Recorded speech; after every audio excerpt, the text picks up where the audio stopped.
अस्सलाम वालेकुम। आज हम आपके साथ शेयर करेंगे पुरानी दिल्ली के बहुत ही फेमस करीम होटल के शाही मटन कौरमे की रेसिपी। तो इस मोस्ट पॉपुलर और बहुत ही फेमस रेसिपी को आप अपने घर में जब ट्राई कीजिए और पसंद आए तो एक लाइक ज़रूर कर दें। फैमिली और फ्रेंड में आप इसे शेयर भी कर सकते हैं। वन टाइम चैनल को सब्सक्राइब कर लें और बेल आइकन को भी ज़रूर प्रेस कर लें ताकि आने वाली इसी तरह की ओरिजिनल ऑथेंटिक रेसिपीज़ की अपडेट आपको मिलती रहे। तो आइए इस बहुत ही आसान और बहुत ही फेमस और लाजवाब मटन कौरमे की रेसिपी को बनाना शुरू करते हैं। तो इस रेसिपी के बिल्कुल ऑथेंटिक तरीके और जायके के लिए हमने यहाँ पे एक कॉपर की हांडी ली है जिसका हैवी बॉटम है। अगर आपके पास ये नहीं है तो कोई भी हैवी बॉटम का बर्तन ले लीजिएगा। कुकर भी ले लीजिएगा, उसका भी हैवी बॉटम होता है और खुले पॉट में बनाएंगे तो ज़्यादा अच्छा जायका आता है बजाय इसके कि हम कुकर में सीटी लगा के बनाएं। थोड़ा सा टाइम बस ज़्यादा लगता है। यहाँ पे हमने 600 ग्राम मटन लिया है विद बोन्स और विद फैट का। आप अपनी पसंद का पीस ले सकते हैं। यहाँ पे हमने गाढ़ी दही ली है, फ्रेश दही है, बहुत खट्टी नहीं है, 200 ग्राम ये हमने ऐड कर दिया। और यहाँ पे हमने 2 इंच अदरक का टुकड़ा है, इसे हमने जूलियन काटा है। ये भी एक ऑथेंटिक तरीका है कि अदरक लहसुन का पेस्ट पूरा नहीं ऐड किया जाता है, अदरक इस तरह से जूलियन कट में ऐड की जाती है। इसके बाद हमने करीब 2 से 3 टेबल स्पून लहसुन का पेस्ट ऐड किया। यहाँ पे लहसुन का पेस्ट ऐड करना है, दोनों अदरक लहसुन का पेस्ट नहीं ऐड करना है क्योंकि अदरक हमने जूलियन कट ऐड किया। और धनिया पाउडर ऐड करेंगे तकरीबन 3 टेबल स्पून और बहुत थोड़े से कुछ साबुत मसाले ऐड करेंगे जिसमें हमने करीब 20 दाने काली मिर्चों के ऐड किया, 7 से 8 लौंग और करीब 8-9 हरी इलायची, 1 टीस्पून जीरा और 3 बड़ी इलायची के दाने छिलका हटा दिया हमने, सिर्फ दाने लेना है। और 1 टीस्पून ऐड करेंगे रेड चिली पाउडर। अच्छे कलर वाली रेड चिली पाउडर ऐड कीजिएगा। अगर अच्छा कलर नहीं है तो हाफ़ टीस्पून ले लीजिएगा Kashmiri red chilli powder colour के लिए। 1 टीस्पून हमने ऐड कर दिया नमक, अपने जायके के मुताबिक ऐड कीजिएगा। यहाँ पे हाफ़ टीस्पून गरम मसाला भी हमने ऐड किया, कैमरा ऑन नहीं था, देखिए आपको मैं दिखा रही हूँ। और 100 ml हमने मस्टर्ड ऑयल ऐड किया, जिस ऑयल में हमने अपनी प्याज़ों को फ्राई किया था। लेकिन मैं यहाँ पर क्लियर कर दूँ, अगर आपका को बिल्कुल ऑथेंटिक जायका आपको चाहिए तो आप देसी घी ऐड कीजिएगा इसमें 100 ml, तो आपको बिल्कुल सेम वही जायका मिलेगा। तो यहाँ पे हेल्थ वाइज मैंने मस्टर्ड ऑयल यूज़ किया है और बहुत अच्छा बना था इसमें भी। और अपनी पसंद का कोई भी कुकिंग ऑयल आप यूज़ कर सकते हैं। और अब इसे खूब अच्छी तरह से मिला देंगे, एकदम अच्छी तरह से। और एक्स्ट्रा कोई पानी वगैरह नहीं ऐड करेंगे और इसे उठा के मीडियम हीट पे रख देंगे। जब गोश्त पानी छोड़ देगा और अच्छे से पकने लगेगा, जब इसको हम खोलें तो मीडियम हीट पे करीब 5 से 7 मिनट बाद देखिए यहाँ पे अच्छे से गोश्त पकने लगा है और गोश्त और दही सब चीज़ों ने पानी छोड़ दिया है। एक्स्ट्रा पानी अभी इसमें डालने की ज़रूरत नहीं है। यहाँ पे हमने क्रश किया हुआ जावित्री और जायफल का पाउडर ऐड करना है जो कि है हाफ़ टेबल स्पून। इसे बनाने के लिए 2 हरी इलायची के बराबर जायफल का पीस ले लें और 1 जावित्री का फूल ले लें बड़े साइज़ का और उसे कोट पीस लें, क्रश सा कर लें, उसे ऐड कर दें। और यहाँ पे इसके बाद हमने इसको हल्का सा स्टर करके मिला देना है और कवर करके जब तक पकाएंगे जब तक कि ये गोश्त पूरी तरह से गल नहीं जाता।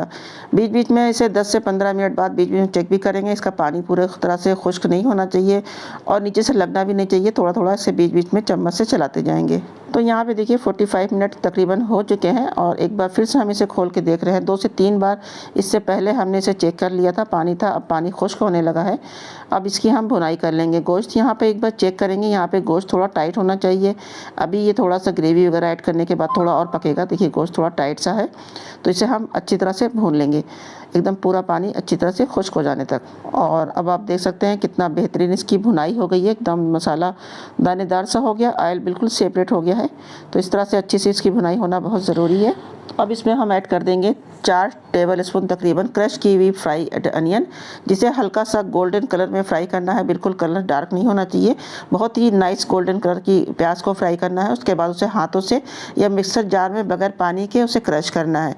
पानी के साथ पेस्ट बिल्कुल नहीं बनाना है, क्रश की हुई प्याज को यूज़ करना है। कुछ सेकंड के लिए हमने प्याज डाल के भी 25 से 30 सेकंड के लिए हमने इसे भून लिया है, हल्का सा मिला दिया है मसालों में। अब हम इसकी ग्रेवी लगाएंगे। तो ग्रेवी इसकी थिक सी होती है, पानी इतना ही ऐड करें जितना हमारे जो मटन वगैरह है बस डीप हो जाए। इसके साथ बहुत परफेक्ट सी ग्रेवी लगेगी। और मेजरिंग कप से नाप के हमने तकरीबन 2.5 कप पानी इसमें ऐड किया। देखिए इतना सा सलसला है। अब ये पकेगी, थोड़ा थिक हो जाएगी, प्याज वगैरह घुल जाएगी। अब एक अच्छा सा बॉयल आने का हम वेट करेंगे। हाई टू मीडियम हीट पे कवर कर देंगे और अब यहाँ पे देखिए अच्छे से बॉयल आने लगा है, खूब अच्छी तरह से ग्रेवी पकने लगी है। अब हीट को यहाँ पे एकदम लो कर देना है और एक बार हल्के हाथों से स्टर करेंगे और दोबारा से इसे कवर करके 10 मिनट के लिए दम पे रख देंगे। इतनी देर में जो गोश्त में थोड़ी कसर बाकी है तो गोश्त भी नरम और सॉफ्ट हो जाएगा, ग्रेवी का कच्चापन दूर हो जाएगा, प्याज वगैरह अच्छे से घुल जाएगी। तो 10 मिनट बाद हम इसे खोल के देख रहे हैं तो यहाँ पे इसे हल्का सा स्टर कर देंगे और इसके बाद सबसे पहले गोश्त को चेक करेंगे कि गोश्त कितने % गल चुका है, यानी करीब 95% तक गला होना चाहिए, बिल्कुल ज़्यादा एकदम नरम नहीं होना चाहिए। तो बिल्कुल परफेक्टली डन है, बिल्कुल ज़्यादा ओवर कुक नहीं हुआ है गोश्त। इस तरह से खुले पाउडर बनने से इस तरह से पीसेस बंधे रहती है और बहुत ज़्यादा ओवर कुक नहीं होती है, ज़्यादा नरम हो जाता है तो फिर वो सर्व करने में और निकालने में वो टूटने लगता है। यहाँ पे हमने ऐड कर दिया 1/4 टीस्पून गरम मसाला ऊपर से और 1 टीस्पून केवड़ा वाटर। इसके साथ ही हम इसे 2-3 मिनट के दम देंगे। तो फिर से हम इसे कवर कर देंगे 2 से 3 मिनट के लिए। हीट को एकदम ही लो रखना है और 2 से 3 मिनट बाद दम पे रखने के बाद हम इसे खोलेंगे और खोलने के बाद 3 टेबलस्पून तकरीबन क्रम्बल किया हुआ कच्चा खोया ऐड कर देंगे। बस खोया थोड़ा सा ही ऐड करना है, ज़्यादा बिल्कुल नहीं होना चाहिए वरना इसके जायके में सादापन आ जाएगा, इसके जायके का जो मसाला वगैरह होगा वो दब जाएगा। और खोया ऐड करके इसे हल्के हाथों से मिला देंगे और दोबारा से इसे कवर कर देंगे लो हीट पे 2 मिनट के लिए। तो बस 2 मिनट के दम के बाद हम इसे खोलेंगे। देखिए कितना लाजवाब और टाइम हमारा करीम का शाही मटन कोरमा बन के तैयार है। मुझे पूरी उम्मीद है इसे देखने के बाद आप इसे बनाए बगैर नहीं रह पाएंगे और जब बनाएंगे तो इसके आप फ़ैन हो जाएंगे। तो ज़रूर बनाएं अपने घर में और अपनी पसंद की किसी भी तरह की रोटी, नान, चपाती के साथ गर्मा गर्म सर्व करें, एंजॉय करें। तो इस शाही कोरमे को आइए सर्व कर लेते हैं और इसे आप जब ठंडा होने के बाद दोबारा पका के और सर्व करेंगे तो ये और भी ज़्यादा मज़े का बन के तैयार हो जाता है, क्योंकि ये होटल में भी दिन भर पकता रहता है स्लो हीट पे और काफ़ी टाइम तक ये पकता ही रहता है। तो आप इसे बनाएं ज़रूर और अपने फीडबैक से हमें ज़रूर आगाह करें। वीडियो पसंद आए तो एक लाइक ज़रूर कर दें। फैमिली और फ्रेंड में आप इसे शेयर भी कर सकते हैं। वन टाइम चैनल को सब्सक्राइब कर लें और बेल आइकन को भी ज़रूर प्रेस कर लें ताकि आने वाली इसी तरह की ऑथेंटिक और ओरिजिनल रेसिपीज़ की अपडेट आपको मिलती रहे।